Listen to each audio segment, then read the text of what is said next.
1940 and 41 passed, 2 years that were hard on Anya Petrova. The dark world was an occupied city, which no longer attracted international men looking for a sweetheart on whom to spend money the way it once did.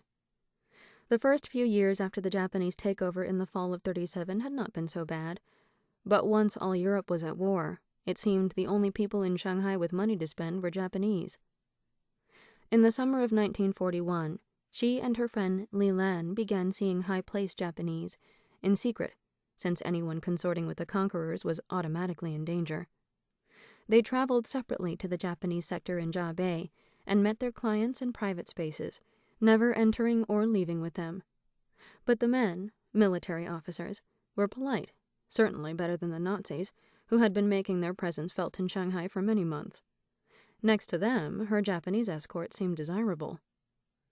Anya had her opinions, but her friend Li Lan had a whole different range of motivations, and she had to be twice as careful as Anya, since she slept with Japanese men for another, much riskier reason. She worked for the resistance. On November 15, 1941, at a Ja Bay jazz club, the two of them sat on the floor, on the tatami mats favored by the invaders. Their private room was separated from the club by a sliding rice paper wall, which kept out prying eyes, but not the strains of the jazz quintet from Osaka. Li Lan's date was Major General Shibate Yoshieki, the Japanese Army's spy chief. He had brought along the top-ranking Japanese in Shanghai, Admiral Tadashi Morioka. Yoshieki knew Morioka loved jazz, so he booked this restaurant and asked Li Lan to bring along the gray-eyed, black-haired Anya as a companion for his friend. Morioka seemed to have scant interest in her, although he listened intently to the music. He mostly spoke to Yoshieki in Japanese, leaving Anya out. But not Li Lan. Her Japanese was fluent.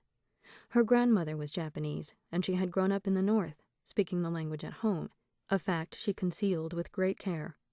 If Yoshieki and Morioka had any idea she understood them and had come here to mentally record every word they exchanged, they would see her put to death at once. Anya accordingly sparkled with just enough womanly conversation to cover her friend and allow her to follow their discussion, which rose in a heated crescendo before leveling off. So when Li Lan touched her leg lightly under the table and said, in English, "Please excuse us to the restroom," Anya knew she wanted to say something about the intense volley of Japanese they had just heard. Yoshieki and Morioka barely noticed their rise from the table. The Chinese girl closed the bathroom door and leaned close. "They were talking about someone you were with, Thomas Green, remember?"